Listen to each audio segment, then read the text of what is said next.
Assalamualaikum warahmatullahi wabarakatuh.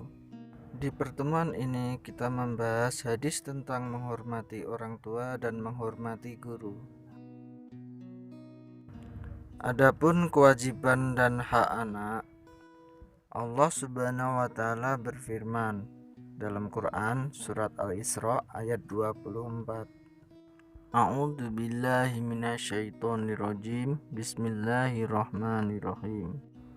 Wahfid lahuma janahad dulli minar rahmati wa qur rabbirhamhuma kama rabbayani shaghira. Shadaqallahul azim. Artinya, dan rendahkanlah darimu terhadap keduanya dengan penuh kasih sayang dan ucapkanlah, wahai Tuhanku, sayangilah keduanya sebagaimana mereka berdua telah mendidik aku waktu kecil. Ayat ini memberikan pendidikan kepada kita bahwa seorang anak berkewajiban berbuat baik terhadap kedua orang tuanya. Untuk kompetensi dasar 3.6 menganalisa perilaku hormat dan patuh kepada orang tua dan guru. 4.6 menyajikan kaitan antara ketauhidan dalam beribadah dengan hormat dan patuh kepada orang tua dan guru sesuai dengan Quran surat Al-Isra ayat 23 dengan hadis terkait. A. Hadis tentang menghormati orang tua. Ada banyak hadis yang menjelaskan tentang perilaku menghormati orang tua. Salah satu hadis berikut.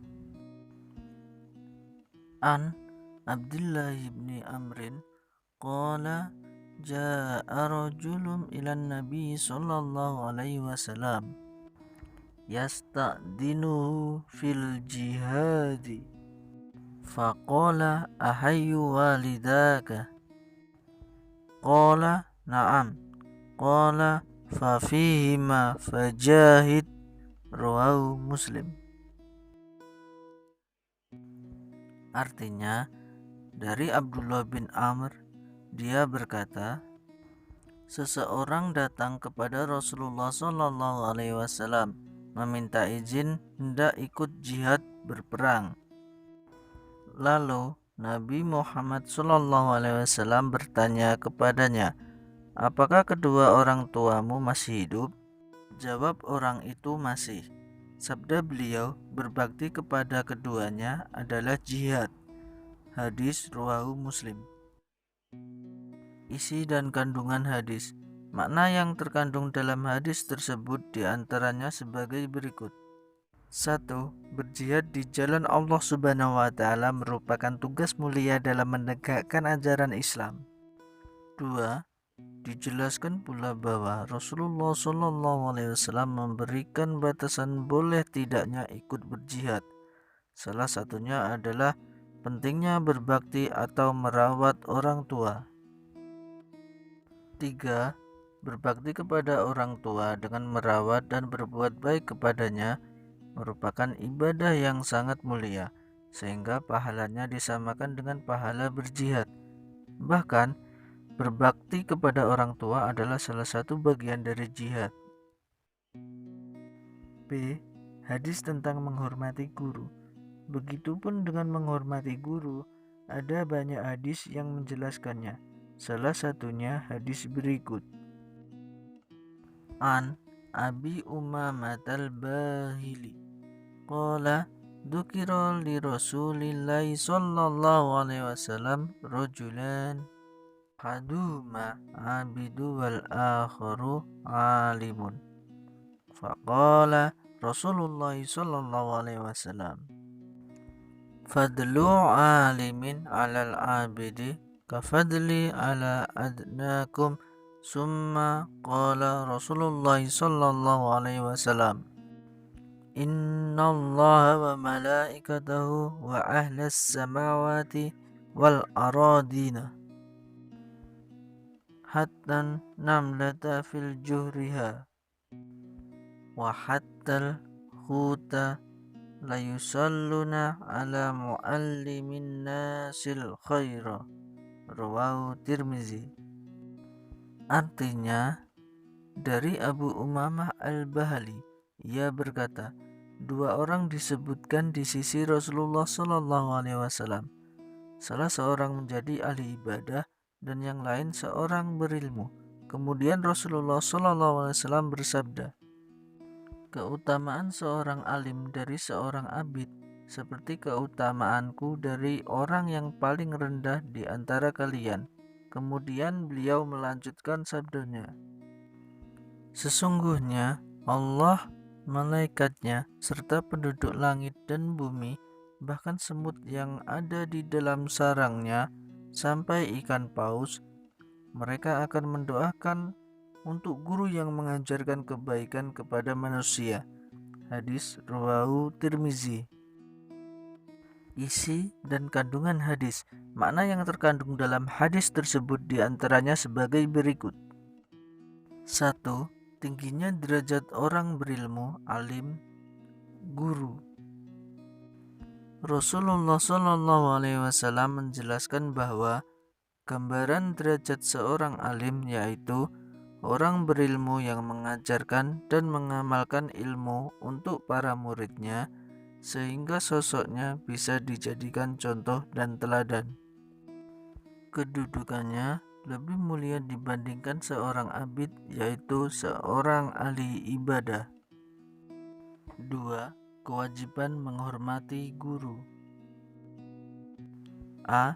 Menghormati guru merupakan suatu kewajiban, karena melalui guru seorang pelajar menjadi pintar, pandai, dan mampu mengelaborasikan kecerdasannya, baik kecerdasan spiritual, intelektual, maupun kecerdasan sosial. B. Guru adalah semua orang yang pernah memberikan dan mengajarkan ilmu, serta mengarahkan untuk selalu berbuat kebaikan. Cara menghormatinya seperti bertutur kata yang sopan, bersikap dan berbuat secara baik, menyenangkan dan menggembirakan. 3. Tawadu, rendah hati atau tahu diri terhadap guru merupakan syarat untuk memperoleh ilmu dengan sempurna, karena hanya dengan keridhaan seorang guru proses penyerapan ilmu dapat dengan mudah diterima seorang peserta didik atau siswa.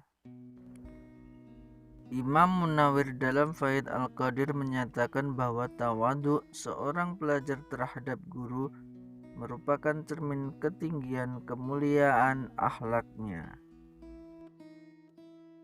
Berikut kaitan antara ketauhidan dalam beribadah dengan hormat dan patuh kepada orang tua. 1. Perintah berbuat baik kepada orang tua dan hormat kepada guru adalah perintah Allah Subhanahu wa Ta'ala dan Rasul-Nya. Kedua, sikap dan perilaku hormat dan patuh kepada orang tua dan guru merupakan bagian dari ketauhidan orang yang beriman dalam beribadah. 3. Berbakti dan berbuat baik kepada kedua orang tua dengan tulus ikhlas. Begitu juga perilaku hormat kepada guru. Hanya dapat terrealisir bagi yang memiliki akhlakul karimah. Untuk memiliki akhlakul karimah, landasannya adalah iman kepada Allah Subhanahu wa Ta'ala. Ihsan, berbuat baik. Ihsan kepada orang tua berarti memperlakukan orang tua dengan cara yang baik, melalui tutur kata ataupun perbuatan yang ramah dan santun. Biru walidain maksudnya berbuat baik kepada kedua orang tua. Kata jihad maksudnya berjuang di jalan Allah. Jihad untuk orang tua adalah menjaga mereka dengan sungguh-sungguh dari segala perkataan dan perbuatan yang dapat melukai hati dan fisik mereka. Jihad untuk orang tua adalah bagian dari biru walidain. Tokoh Islam Ibnu Haytham adalah bapak optik sekaligus matematikawan. Beliau mempunyai nama asli yaitu Abu Ali Muhammad Al-Hasan Ibnu Al-Haytham, adalah seorang ilmuwan cerdas. Di barat, beliau dikenal dengan nama Al-Hazen. Dia adalah ilmuwan muslim yang ahli dalam bidang sains, falak, matematika, geometrik, pengobatan, dan fisika. Ia juga banyak melakukan penelitian mengenai cahaya dan telah memberikan sumbangsih kepada ahli sains barat seperti Roger Bacon dan Kepler dalam menciptakan mikroskop dan teleskop. Saya cukupkan pertemuan hari ini. Terima kasih. Wassalamualaikum warahmatullahi wabarakatuh.